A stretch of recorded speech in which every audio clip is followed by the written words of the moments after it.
Welcome to my channel. Nah, jangan lupa di subscribe, like, and share ya.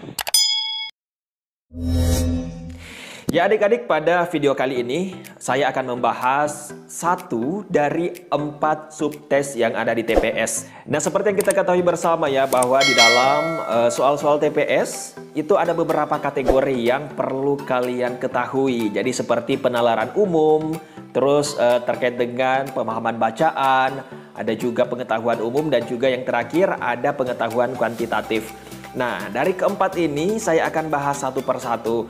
Namun di video kali ini saya akan membahas dulu terkait dengan penalaran umum. Jadi supaya kita bisa memahami bersama, maka dari itu saya akan mengupas secara detail terkait dengan bagian-bagian yang ada di soal TPS tersebut. Oke, baik, kita langsung saja. Sebenarnya apa yang dimaksud dengan penalaran umum? Adik-adik, salah satu subtes yang akan kamu hadapi di SBMPTN 2020 nanti yaitu adalah materi penalaran umum. Nah, di sini penalaran umum sendiri itu terbagi menjadi 4 bagian. Nah, jadi sudah dibagi, jadi TPS itu sudah dibagi 4, sekarang penalaran umum dibagi 4 lagi. Jadi cukup menjalar juga ya pembagiannya. Jadi kalian betul-betul harus ekstra belajar karena tentunya banyak sekali bentuk-bentuk soal yang harus kalian pelajari. Yang pertama itu kategori verbal. Nah, mungkin banyak yang belum tahu apa itu verbal. Nah, di sini saya akan mencoba menjelaskan dan semoga setelah saya jelaskan ini adik-adik bisa memahami dan mengetahui jenis-jenis soal yang termasuk dengan kategori verbal ini. Nah, kategori verbal ini di mana kategori yang menguji kemampuan kalian dalam hal bahasa seperti pengetahuan seputar antonim, sinonim, dan lain sebagainya. Jadi jika kalian mendapatkan soal seperti sinonim atau persamaan kata, nah itu berarti masuk kategori verbal. Begitupun untuk antonim ya, lawan kata. Jadi kalau misalnya kalian mendapatkan soal terkait dengan lawan kata, misalnya contoh baik itu lawan katanya apa? Nah, berarti itu masuk kategori verbal. Jadi ini adik-adik harus ketahui. Nah, selain itu juga ada persamaan kata. Nah, tentunya kalian harus cari kata yang mempunyai arti sama dengan kata yang ada di soal itu. Nah, itu juga masuk di kategori verbal. Oke, kita lanjut yang kedua. Yang kedua itu ada penalaran matematis. Nah, jadi tentunya penalaran matematis ini di sini kamu akan bertemu dengan aritmetika, akan bertemu dengan pola baris, geometri, dan lain sebagainya. Terus yang ketiga itu terkait dengan logika. Nah, di sini kita akan berbicara soal logika kita dalam memahami sebuah bacaan ya, atau sebuah masalah dalam soal tersebut. Jadi di sini kamu ditantang untuk memecahkan soal seperti logika analitik ataupun logika kuantor. Jadi kalau misalnya kamu diminta untuk memberikan sebuah pendapat dari sebuah permasalahan di soal itu, nah berarti itu masuk di kategori logika.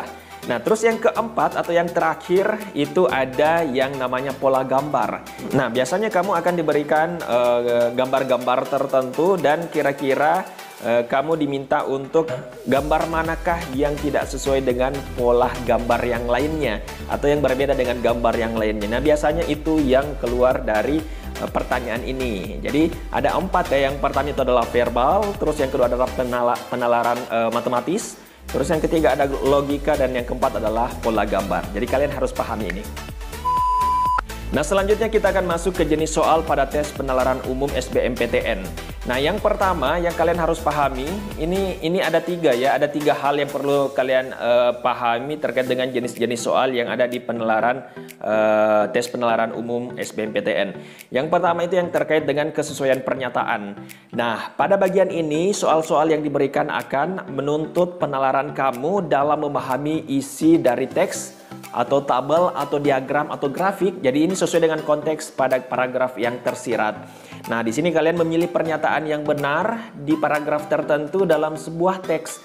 Nah, biasanya itu bacaannya sangat panjang sekali, dan tentunya di situ ada penggalan-penggalan kalimat yang harus kalian sesuaikan dengan multiple choice yang ada di pilihannya. Nah, biasanya di situ kita disuruh mencari kalimat yang sesuai dengan paragraf pada teks bacaan itu tadi.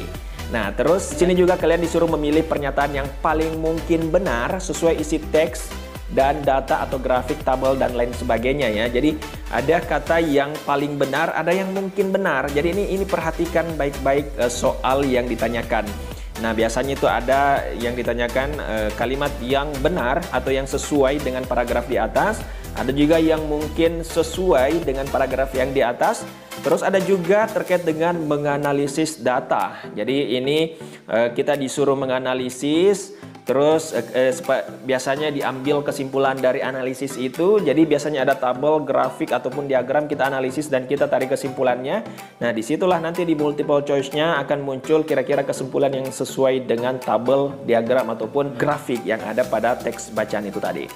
Nah, terus yang kedua ada simpulan logis. Nah, ini juga penting ya, simpulan logis. Jadi pada bagian ini soal-soal yang diberikan akan menuntut kamu untuk dapat menyimpulkan secara logis sesuatu yang mungkin terjadi berdasarkan isi teks.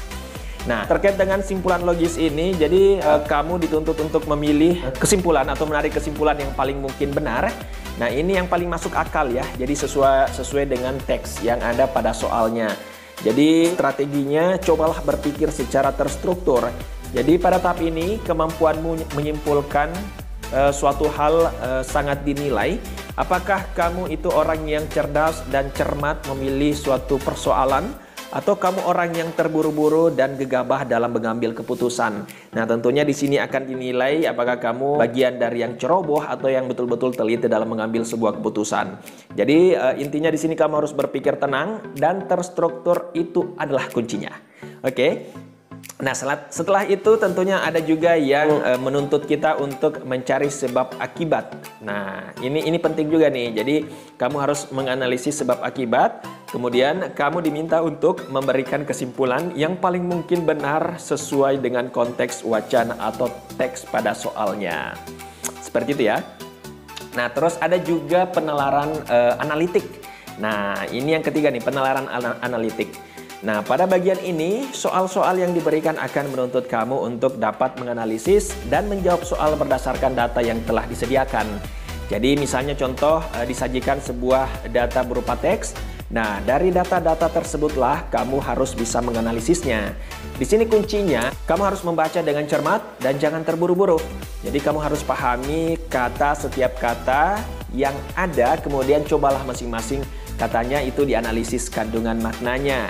Nah, setelah itu kamu pasti mendapatkan maksudnya. Jadi usahakan fokus pada saat mengerjakan soal, usahakan fokus, jangan berpikir yang aneh-aneh, fokus dengan soalnya. Dan kalau misalnya contoh hal terkait dengan penalaran analitik ini muncul, biar ingatan kamu terkait dengan kata ini itu tidak hilang, karena biasanya itu bacanya sangat banyak sekali dan tentunya maknanya itu kita harus cermati. Oke ya. Nah, terus yang kedua, itu kalian harus menganalisis dan menjawab soal berdasarkan data yang telah disediakan. Nah, ini juga penting nih. Jadi ketika kalian disediakan data, jangan sampai kalian terlalu cepat menyimpulkannya. Jadi cobalah untuk fokus dan cermat pada data yang telah disajikan. Jadi adik-adik itu beberapa materi terkait dengan bagian-bagian dari tes penalaran itu sendiri.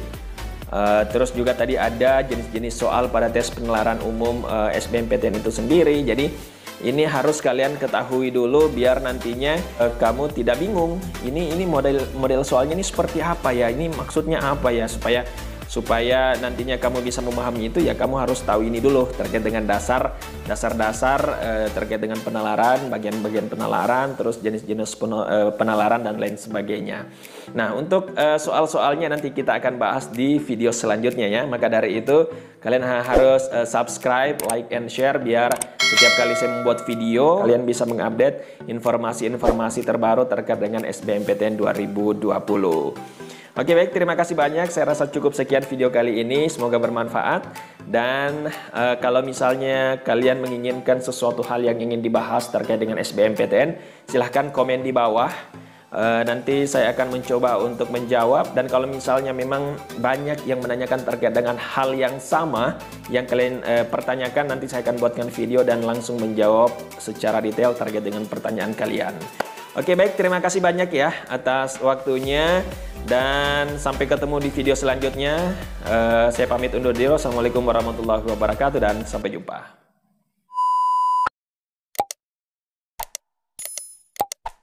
Well, that's practice making me